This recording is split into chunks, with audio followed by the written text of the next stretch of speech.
Welcome to Profit Channels. This is my disclaimer. I'm not a financial advisor and I don't give financial advice. Please think of this video as entertainment. Today I am talking about ConocoPhillips. It's at $91.40. It has a price to earnings ratio of 12.47 and a 3.36 dividend yield. Now, if I look at the major competitors, so we're at 12.47 price to earnings. Exxon is 15.4 and Chevron is 19.83. So of the three, ConocoPhillips is the cheapest per earnings. A good quarterly and annual incomes. It's ConocoPhillips. We've got good cash flows quarterly and annually. Our asset to liabilities is fair. Long term, that looks very reasonable. If I look at their financial statements, I'm going to make this a little bigger. And annually, no, that's too big. Okay, so we're at 54 billion in revenues, and so that's less than the last couple years, but bigger than 21 in all the years previous. If we come down to operating income, same thing, 12.67 billion, less than 23 and 24 and 22, but bigger than 21 and everything before that. Net income's the same way, 9.6 billion in 24, but if we go back to 21 and previous, it's been less. So compared to recently, it's a little down, but it's still in the long-term trend up. Average basic shares outstanding. So we've gone from 1.32 billion in 21 down to 1.18 billion. So they are buying back shares. The forecast, 32 analysts. It's all mostly strong buy and hold. So anywhere from 9 to 53% increases. If I look at a monthly chart, so this month so far is a pretty bearish looking candle. And we have come from below the 200, broke through everything, and now we're back down below the 50 and trying to figure out which way we are going to go. You can see right here, like this is the point of resistance, or it was resistance here, and now it's support here. If I look at the weekly,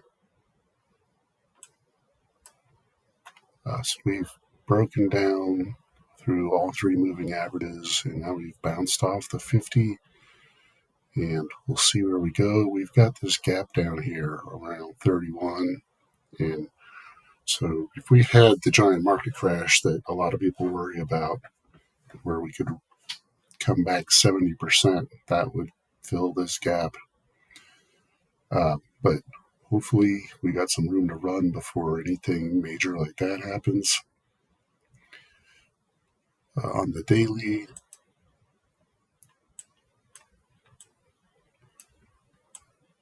now here we got a fat gap right above us,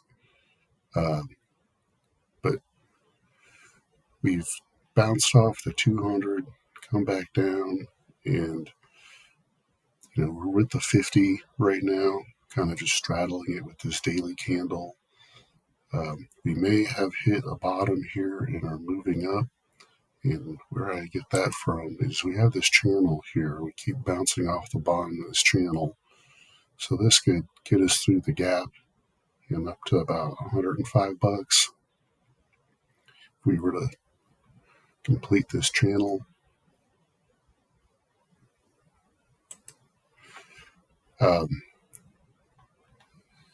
yeah, we broke down, and then we were bouncing off the 50 here, and then on top of the 50, now we're back below. I'm sorry, fighting with the 100. I think I said the 50, but this is the 100. This is the 50, and this is the 200.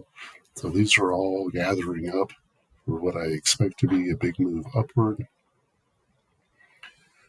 Back to the yearly, and let's get rid of our moving averages. If we look at the news, just secured a new 20-year deal to buy a whole bunch of liquid natural gas. It's supposed to save a lot of money with tax savings. And let's get our monthly channel. So if we go back to early 2000s, we have this nice channel, and I'm cutting off the bottoms here. I don't think they are valid in the channel. Those are out of the channel. But this looks real nice. Our midpoint is well respected. And so right now in the monthly, we've bounced off this midpoint line and are trying to go up, but we've got this pullback. If I close this out, and let's open up this one and go to the weekly. We've been working in this downward channel. And again, we are trying to break out and start an upward channel. We have not done that yet. So these are pretty interesting channels. Let's go back here into the daily and then add our daily channel.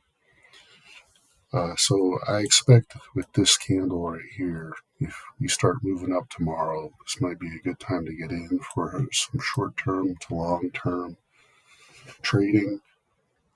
If I get rid of these and go back to the monthly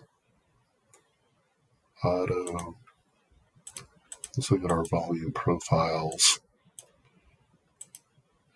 We've got short-term to medium-term points of control down here, longer-term, this is ridiculously low.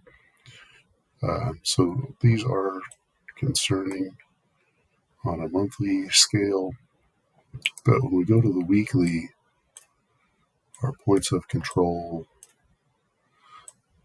short-term and mid-term, are now above us. The longer-term is still below us.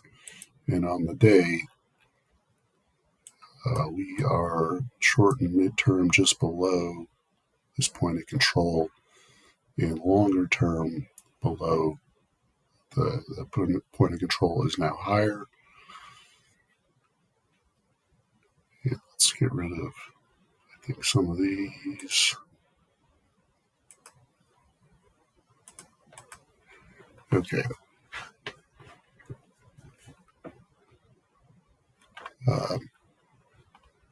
Let's look at a retracement, and on the weekly scale. So I'm starting from the point of control down here to the top, and our fib retracement is real pretty. The 236, the 382, 0.5, the 618, 786. You can see that these hold truth over time.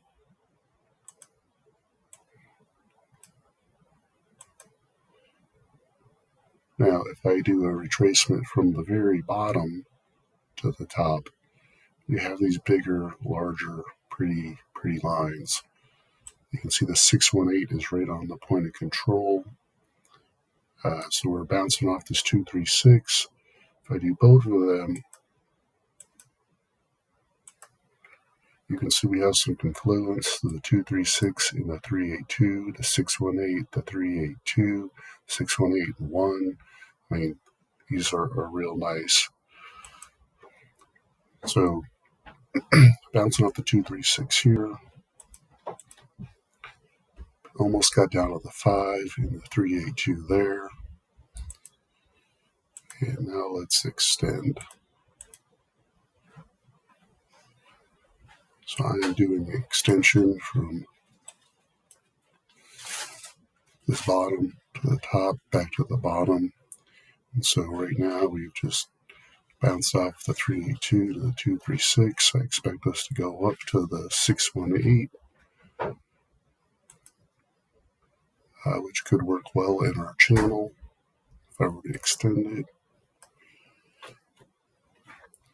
I'm going to go over to the ConocoPhillips divided by S&P 500 on a monthly. And so this is the lowest we've been, well, second lowest we've been back since 2000 here. But we also, at this point, back here in 86, we bottomed out at the same point. We got mixed signals on the parabolic SAR and the super trend on the monthly. Everything's looking fairly negative. On the weekly, again, mixed signals up here, but starting to look positive on both the MACD and the RSI. RSI and MACD. All stochastic is down on the daily. Things are looking a little rougher here, but we are now in oversold territory and two sells. The RSI Bollinger Band strategy. So we're in the Bollinger Band above the moving average. On the month, this is monthly. Money flow index is up. Squeeze momentum is pretty bearish. ADX, there's not a lot going on. Weekly, we are now below the moving average. We have a general uptrend in the money flow index, and our squeeze momentum is becoming less bullish at the moment. ADX is saying no trend. And finally, the daily, we are now below the moving average. Money flow index is about the midpoint line. Squeeze momentum's down, so we'll see what happens tomorrow.